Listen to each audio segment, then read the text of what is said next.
நாம் வணங்குவது, வழிபடுவது எல்லாமே இறைவனை திருப்திப்படுத்துவதற்காக.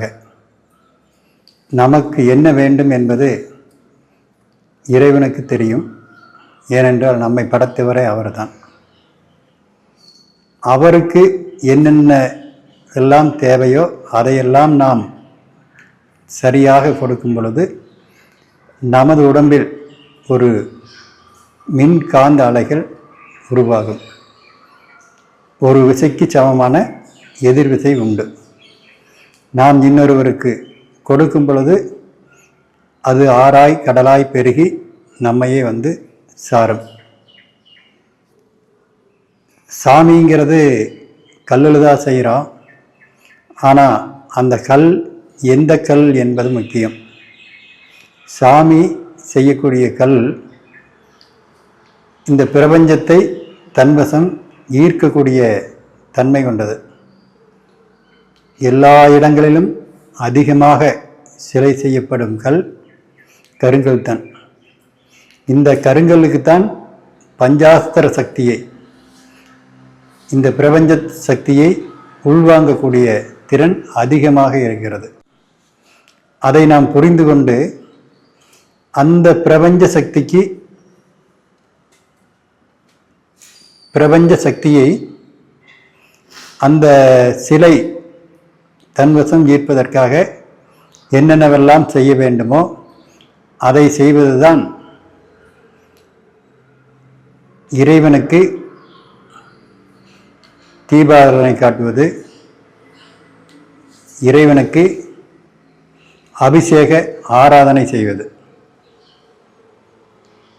பொதுவாக இங்கு செவ்வாய்க்கிழமை, புதன்கிழமை, வெள்ளிக்கிழமை, சனிக்கிழமை 4 நாட்கள் சிவனுக்கு எண்ணெய் வைத்து அதன் பிறகு அவருக்கு குளிப்பாட்டப்படும், நீராடப்படும். இது எதற்காக இந்த 4 நாட்கள் சிவனுக்கு எண்ணெய் வைத்து நீராடப்படுகிறது என்றால், செவ்வாய் வெள்ளி பெண்களுக்கு தலைக்கு எண்ணெய் தேய்த்து குளிக்கக்கூடிய நாள். புதன் சனி ஆண்களுக்கு தலைக்கு எண்ணெய் வைத்து குளிக்கக்கூடிய நாள். சிவம் என்றாலே சிவன் பார்வதி, ஆண் பெண் இரண்டும் ஒன்றாக இணைந்த ஒரு சக்தி. அதனால் இந்த 4 நாட்களும் சிவனுக்கு எண்ணெய் வைத்து குளிப்பாட்டி அதன் பிறகு அபிஷேகங்கள் செய்யப்படுகிறது. இந்த அபிஷேகத்தில் மஞ்சத்தூள், திருமஞ்சனப்பொடி இந்த 2ஐயும் சேர்ந்து முதல் முறையாகவும், திருநீரை 2வது முறையாகவும், தேனை 3வது முறையாகவும், மருதாணி இலையை 4வது முறையாகவும், ஒரு மண்டல பூஜையில் இருந்து எடுக்கப்படும் அந்த கலச நீரை 5வது முறையாகவும் சிவனுக்கு அபிஷேகம் செய்யப்படுகிறது. ஒவ்வொரு இடங்களிலும் அவரவர்களுக்கு உகந்தவாறு செய்வார்கள். நம்மிடத்திலே இந்த ஆத்மலிங்கேஸ்வரருக்கு இந்த முறையை பின்பற்றப்படுகிறது. நாம் 22 ஆண்டுகளாக தொடர்ந்து இந்த மண்டல பூஜையை நடத்தி வருகிறோம். அதன் பலனை நான் உணர்ந்திருக்கிறேன். அந்த வாரத்தில் 4 நாட்கள் எண்ணெய் வைத்து இறைவனுக்கு குளித்து விடும் பொழுது நமது உடம்பில் கோபம், குரோதம், பிரச்சனைகள் எதுவுமே வருவதில்லை. ஆரம்ப காலத்திலே சில நாட்கள் விட்டு விடுவோம். அந்த எண்ணெய் வைத்து குளிப்பதை மறந்து விடுவோம். அப்பொழுதெல்லாம் நமது உடம்பிலும் ஒரு வறட்சி ஏற்படுவது நான் உணர்ந்திருக்கிறேன்.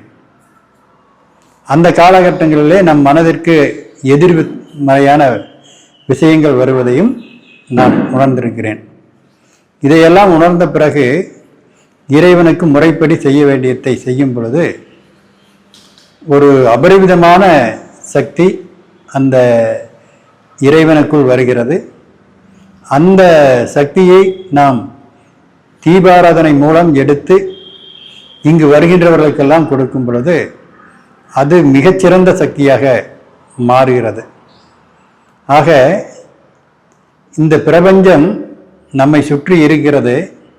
நம்மை சுற்றியுள்ள இந்த பிரபஞ்சத்தை தன்வசம் கொண்டு வருவதற்கு நம் முன்னோர்கள் என்னென்ன முறைகளெல்லாம் கற்றுக் கொடுத்திருக்கின்றார்கள் என்பதை புரிந்து கொண்டு அதன்படி நாம் வாழ கற்றுக்கொண்டால் நம் வாழ்க்கையில் துன்பம் நெருங்கவே நெருங்காது. துன்பம் நெருங்காத இன்பத்தை கொடுப்பதற்காகத்தான் இந்த மண்டல பூஜை நடத்தப்படுகிறது. இந்த மண்டல பூஜையால் இங்கு மட்டுமல்ல, இதை சுற்றி இருக்கக்கூடிய உலகம் முழுவதும் ஒரு மிகச்சிறந்த பலனை அடைவதற்காக நாம் செய்து வருகிறோம். எல்லோரும் பலனடைய வேண்டும்.